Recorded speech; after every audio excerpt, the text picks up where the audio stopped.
Hi everybody, welcome back to The Space Between and another True Crime Tuesday. Let's go ahead and get into it, shall we? On this Crime Tuesday, walk up the porch steps of 1717 East Delmar Street with me. They're as thick with early summer, June 7th, 1992. As you pass beneath the porch, notice there's no dome over the bulb in the light. Maybe a jagged piece of glass still clings to the rim. The house is quiet, too quiet. The kind of quiet that gives you goosebumps and tells you something is very wrong.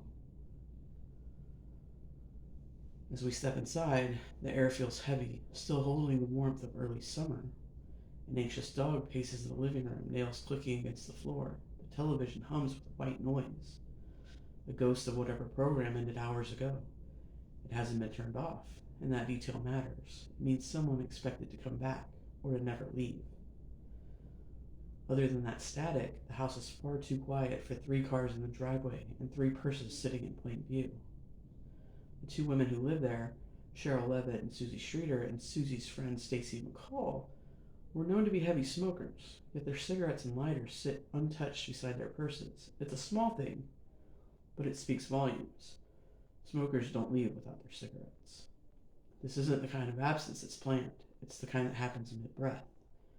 This is the story of 3 women who vanished from this house more than 34 years ago and remain, even now, as much a mystery as the morning that they disappeared.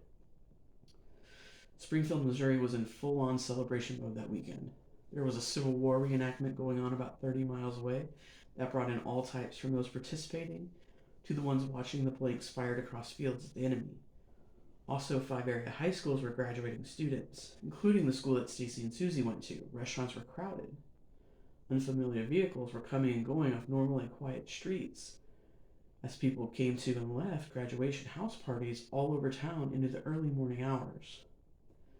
Stacy and Suzie's plans had changed several times through the night, which is how they ended up back at Cheryl's house in the early morning, with plans to meet up with friends to go to Branson's Whitewater Water Park to continue the weekend's festivities.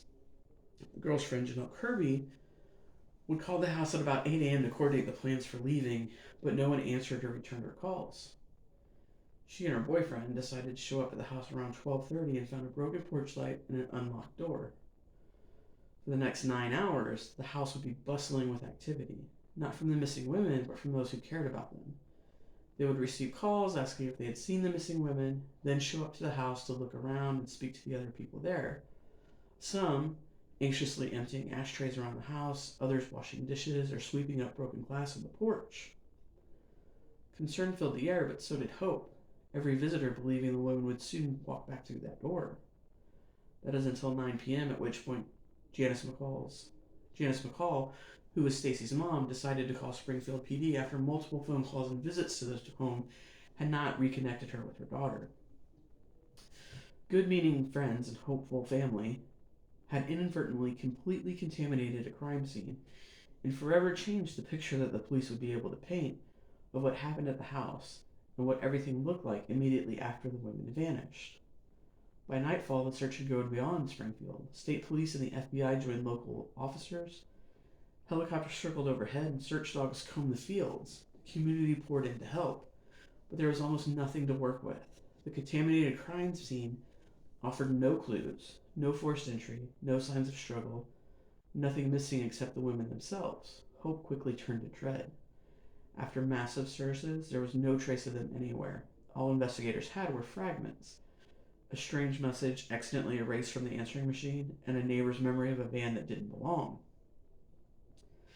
As the search widened, suspicion began to take shape. Investigators looked closely at those closest to the women, friends, acquaintances, anyone whose name had surfaced in recent months. Stacy's ex-boyfriend, for example, was questioned after police learned he'd broken into a mausoleum to steal gold fillings from a skull. It was a grotesque story, but he had an alibi for the night the ladies went missing. And more than $900 was found untouched inside Cheryl's purse. Whatever happened that night, it wasn't about money. It was something else. Something that left no trace, no motive, and no reason anyone could name. There was also a suspected serial killer in the area, Larry Dwayne Hall, a man who traveled the Midwest for Civil War reenactments. He was in Missouri that same weekend, camping among the tents and smoke Pleasant Hope, 30 miles from Springfield. Investigators knew his pattern. When women vanished near the towns where he performed, the dates often matching his reenactment schedule. But there was no physical evidence to tie him to the missing women, just proximity, coincidence, and a silence that felt too deliberate to ignore.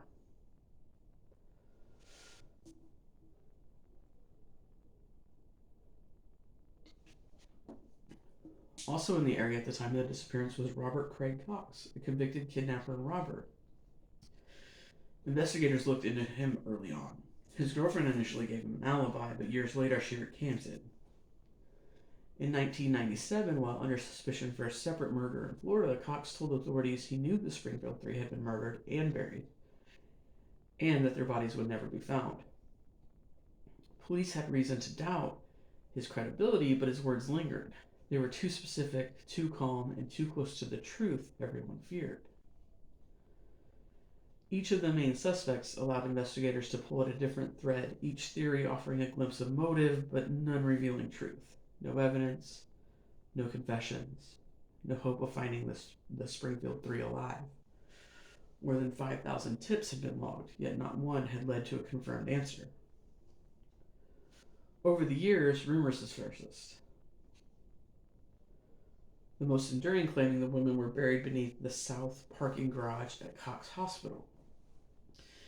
In 2007, investigators scanned beneath the concrete at the hospital. The radar showed three shapes, grave-like, silent, waiting. But the garage had been built long after the women vanished, and the evidence was too thin to justify tearing up concrete. So the ground stayed sealed, and the rumor stayed alive. Maybe the truth isn't buried under concrete or hidden in a file that someone forgot to open. Maybe it's simpler and harder. 3 women vanished, and a city learned how fragile safety really is. The Springfield Three case became more than just that. These ladies became a mirror. This story reminds us that empathy doesn't take sides, it just listens. It's the choice to keep caring when silence is all that remains. The house still stands on Delmar Street. Fresh paint, new tenants, ordinary life. But beneath the porch light, history hums. Every nail and floorboard remembers the night the Springfield Three were lost.